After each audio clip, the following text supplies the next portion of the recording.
Birdeater. Birdeater, yes. So Birdeater is an Australian film that is currently playing at the Alamo Drafthouses across the nation, and it's on VOD. I would liken Birdeater to let's say if The Big Chill was a cabin in the woods thriller. That's what Birdeater is. The story surrounds these two characters, Louis and Irene. They are getting married. They're planning the wedding, and there's just something a little bit odd about their relationship. Each night when Louis wants to go out and hang out with his buddies, Irene suffers from severe social anxiety, or no, separation disorder. That's it, separation anxiety. And so when he leaves, she takes a pill to knock her out, and then when she wakes up, Louis back home and she feels great, which is kind of odd, but there you go.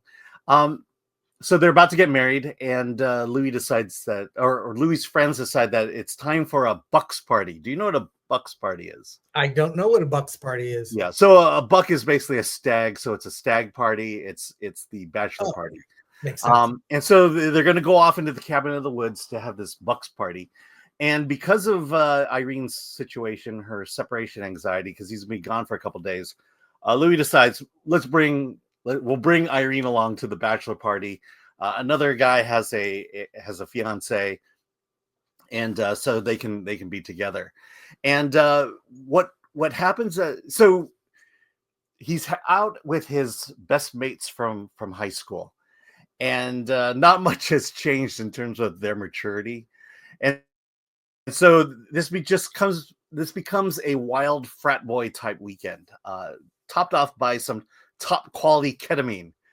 And so as this party goes on, and as the craziness goes on, as the drugs start taking in, the truth starts coming out, not only about Louis, but about the other guys.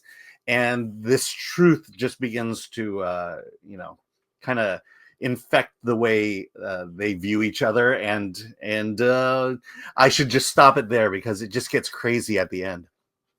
First half of the movie is just to set up this tension. They play this interesting game called Paranoia. I don't know if you're familiar with it, but it's a party game where you whisper, you ask yourself a horrible question about someone in the room, and what you do is after you ask the question, you reveal the answer. Who is that person? And then you flip a coin. Heads, you have to reveal what the question was. Tails, you don't. And Louis seems to be getting called out in these questions, and he keeps flipping tails, so he doesn't know what everyone's saying about him. That's kind of the first half. The second half just becomes this drug-fueled nightmare. And I actually like this movie. It's just interesting. And I interviewed the directors actually on our interviews channel. And while I didn't see the film, I did watch the trailer. It looks really good. And it's another duo. It's a directing duo from Australia, kind of like the Talk to Me guys. Mm-hmm. Yeah. And, because it's Australian, there are two things. And I mentioned this at the Palm Springs International Film Festival, but, it's not hung up on American political correctness. Yeah. So it goes in certain areas. It is a stag party, so there's a stripper. And then also it's unburdened by celebrities. I don't know. I have no clue who any of these actors are. And so you're watching a story that just plays out. You have character development because you need to understand who they are. Character development is amazing in this movie.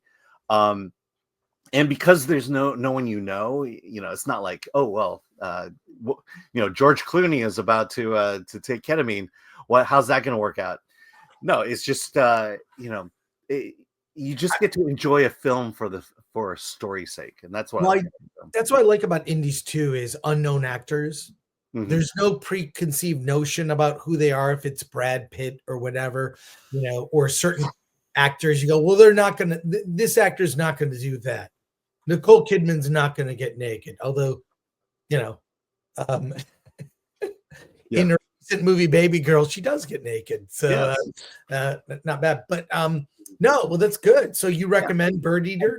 I do. I mean, it has its flaws. It's not the most perfect movie, but it does remind me of like the the 80s sex comedies where just it's locker room talk, a lot of it. And I kind of wish we go back in that direction. All right, you convinced me. I definitely am going to see it. And it is out in theaters in limited release. Yes, and it's at the Alamo Drafthouses. Yeah, and it's also VOD. and VOD. So cool. All right.